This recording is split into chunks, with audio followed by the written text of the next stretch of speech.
Hello, कैसे हैं सभी। उम्मीद करती हूँ सभी बहुत अच्छे होंगे। So first of all happy Diwali to you all. And जो डीएम एंड डीएफ की एनर्जीज पिक हो रही हैं वो थोड़ी सी नम आउट वाली ही फील हो रही हैं अगेन। कि कभी तो डीएफ का मन बिल्कुल ऐसा हो जाता है कि नहीं कुछ भी नहीं हुआ है, और कभी उसका मन ऐसा हो जाता है कि मैं रोऊँ और मैं बहुत चिल्लाऊँ, बहुत गुस्सा आता है, बहुत कंट्रोल करने की भी कोशिश कर रही हैं डीएस गुस्सा एंड ऑल पर। और नज़र ये भी आ रहा है कि जो अगर आप लड़ाइयों में घुस जाते हैं, लड़ाइयाँ इग्नोर नहीं करते हैं, लड़ाइयों में पार्टिसिपेट करते हैं, देन बहुत बड़ी सिचुएशन क्रिएट होने के चांसेस हैं। तो अच्छा यही है कि आप इग्नोर करें। सेकंड थिंग, जो मैं आपको नम आउट वाली फीलिंग बता रही हूँ डीएम के लिए, तो वो डीएफ की ऐसी है, कभी वो रो कर चुप हो जाती हैं, कभी थॉट्स आते हैं ठीक है शांत हो जाती हैं, बट ऐसा कुछ नहीं है कि वो चेज़ कर रही हैं। कलेक्टिव में ये एनर्जी है, चेजिंग की एनर्जी नहीं है। ओके, नेक्स्ट एनर्जी जो चक्रास से रिलेटेड पिक हो रही है वो पिक हो रही है आपके स्पेशली रूट चक्रा से, सेक्रल एंड सोलर प्लेक्सस से, हार्ट चक्रा से बहुत ज़्यादा फोकस में इस टाइम पर हार्ट चक्रा, और एक आपका क्राउन चक्रा। ओके, नेक्स्ट मैंने आपको कल एक पिक्चर वाला शेयर की थी जिसमें 4 कबूतर बैठे हुए थे। वो कबूतर मेरे को फिर से दिखे हैं कल, और वो लाइन से ही बैठे हुए थे, बट इस बार जैसे पहले 1 और 2 वाले जो पिजन्स हैं वो साथ बैठे थे और 3 4 दूर दूर थे। तो अब ऐसा नहीं था, अब जो सिचुएशन थी वो अलग अलग ही थी। एक चीज़ नज़र आ रही थी कि या तो सबको नज़र आ गया है, समझ आ गया है कि हाँ अब हमारी मंज़िल क्या है, और वो अभी थोड़ा सा स्टेबल होने के लिए अपने आप को टाइम दे रहे हैं। और एक एनर्जी ये भी पिक हो रही थी कि अब जो है अब सबको समझ आ गया है कि हमें किधर जाना है, और वो उधर चलने की तरफ बढ़ चुके हैं। और जब मैं ये बोल रही हूँ पिजन्स भी बोल रहे हैं साथ साथ, तो यस, मतलब वो मैसेज करेक्ट है कि वो उन्हें मंजिल मिल गई है और वो अपनी डायरेक्शन में बढ़ रहे हैं आगे। नेक्स्ट एनर्जी कलेक्टिव में परमानेंट यूनियन, मिनी यूनियंस की आ रही है। एंसेस्ट्रल हीलिंग की भी एनर्जी पिक हो रही है, साथ ही साथ आपकी कुंडलिनी एनर्जी जो है वो राइज़ हो रही है। और डीएम जो है उनका टावर मूवमेंट इस टाइम पर चल रहा है, और दोनों ही काउंटर पार्ट्स को बोला जा रहा है इस टाइम पर कि प्लीज़ आप किसी भी इशू में इन्वॉल्व मत होना, ठीक है, क्योंकि वो बहुत बड़ी चीज़ बन सकती है, फिर वो आपको ही परेशान करेगी, आप ही गिल्टी फील करेंगे। तो इस चीज़ को इग्नोर करो जितना भी हो सके, अपने आप की हीलिंग पर ध्यान दो, ग्राउंडिंग करो अपनी एनर्जीज़ की। और साथ ही साथ फैमिली इश्यूज़ नज़र आ रहे हैं जो कि अब बहुत ज़्यादा बढ़ने वाले हैं, आपको हो सकते हैं या फैमिली को आपसे कोई इशू हो सकता है, या फिर कोई भी पुराने एंसेस्ट्रल कर्स हैं वो आ सकते हैं सामने इस टाइम पर। तो अगेन यही है कि उन इश्यूज़ में आपको ज़्यादा इंटरफेयर नहीं करना है, चीज़ों को अपने तरीके से अनफोल्ड होने दो, उन पर कुछ भी प्रेशराइज़ मत करो। लाइक एक एग्ज़ाम्पल देकर बोलती हूँ कि आप बोल रहे हैं कि सेपरेशन चल रहा है और डीएम आ जाए, और आप ऐसे बोल रहे हैं डिवाइन से कि डिवाइन आज रात तक मेरा डीएम आ जाना चाहिए।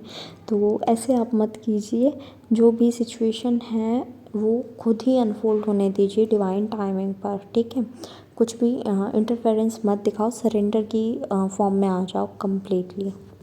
डेथ एंड रीबर्थ की एनर्जी मिल रही है, लाइक आपको बार बार किसी की डेथ की न्यूज़ मिलना, डेड बॉडीज़ दिखना, किसी इंसेक्ट की, किसी एनिमल की, किसी बर्ड की, या किसी की भी, इंसान की भी हो सकती है। तो डेड बॉडीज़ का दिखना, डेथ की न्यूज़ मिलना, ये सब आपको बार बार कंटिन्यूसली लग रहा होगा। ये फ्रॉम 15 डेज से यही एनर्जीज चल रही है। एंड अगर ये एनर्जीज़ आपसे मैच कर रही हैं, दैट मीन्स आपकी लाइफ में एक रीबर्थ आने वाला है, न्यू बिगनिंग शुरू होने वाली है, एक साइकिल थी जो कि ख़त्म होने वाली है। ये जो 10-10 पोर्टल रहा आपकी लाइफ में, वो अपनी साथ में अपने जो कार्मिक पैटर्न्स थे, वो जो कार्मिक साइकिल्स थी, उन्हें ब्रेक कर कर लेकर जा रहा है। और 11-11 पोर्टल आने तक, है ना, कंप्लीट 11-11 जो 11th ऑफ नवंबर है, उस तक आपकी लाइफ बिल्कुल सेटल हो जाएगी आराम से। यानी कि अब मैं ये नहीं कह रही हूँ कि डीएम आ जाएंगे, शादी हो जाएगी एंड ऑल, मैं ये नहीं कह रही हूँ। मैं कह रही हूँ कि जो कार्मिक साइकिल्स थी वो रिमूव हो जाएंगी कुछ लोगों की लाइफ से। थर्ड आई जो है वो एक्टिवेट हो रही है इस टाइम पर, और साथ ही साथ मैनिफेस्टेशन की पावर्स इस टाइम पर बहुत ज़्यादा बढ़ रही है।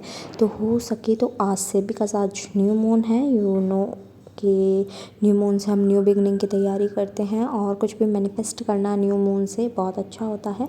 तो आज से आप सबसे बड़ा जो ऑस्पिशियस डे होता है Diwali, like auspicious new moon होता है, वो सबसे बड़ा दिवाली ही होता है। तो आप लोग क्या कर सकते हैं, आज से मैनिफेस्ट करना शुरू कर सकते हैं, बिकॉज़ इस टाइम पर एनर्जीज ऐसी हैं कि वो आपका साथ देंगी मैनिफेस्टेशन में। अगर पास्ट लाइफ में कोई आपको कंट्रोल कर रहा था, यानी कि आपका डीएम हो सकता है, आपके पेरेंट्स हो सकते हैं, तो अब एनर्जीज़ मिल रही है, they will try it again, यानी कि वो आपको कंट्रोल करने की फिर से कोशिश करेंगे। बट आपको उनकी एनर्जीज़ से डील नहीं करना है, because their energy is negative. ठीक है, उनकी वाइब्स में मत जाओ, अपने आप पर काबू रखो, कंट्रोल रखो, और अपनी एनर्जीज़ को ग्राउंड करते रहो, मेडिटेशन लगातार करते रहो। इस टाइम पर मेडिटेशन बिल्कुल मत छोड़ना। अगर ऐसा हो रहा है कि एक आध दिन लग रहा है कि नहीं हो पा रहा तो छोड़ दो, बट रोज़ रोज़ मत छोड़ देना। अपनी चक्रास तो एटलीस्ट रोज़ करो, ठीक है। और साथ ही साथ आप नमक के पानी से बाथ ले सकते हैं और पोछा लगा सकते हैं। ऐसा माना जाता है कि जो सॉल्ट होता है वो नेगेटिव एनर्जीज़ को हटाता है हमारी लाइफ से। तो आप लोग सॉल्ट का इस्तेमाल कर सकते हैं इसके लिए। और साथ ही साथ उन नेगेटिव पर्सन को, उस कंट्रोलिंग पर्सन को आपको ट्रिगर करने की इजाज़त मत देना। लाइक अगर वो ट्रिगर करता है, आप एकदम से ट्रिगर हो जाते हो और आप कुछ भी एक्शन ले लेते हो, तो वो आपको हार्म करेगा, ना कि उस पर्सन को या किसी और को।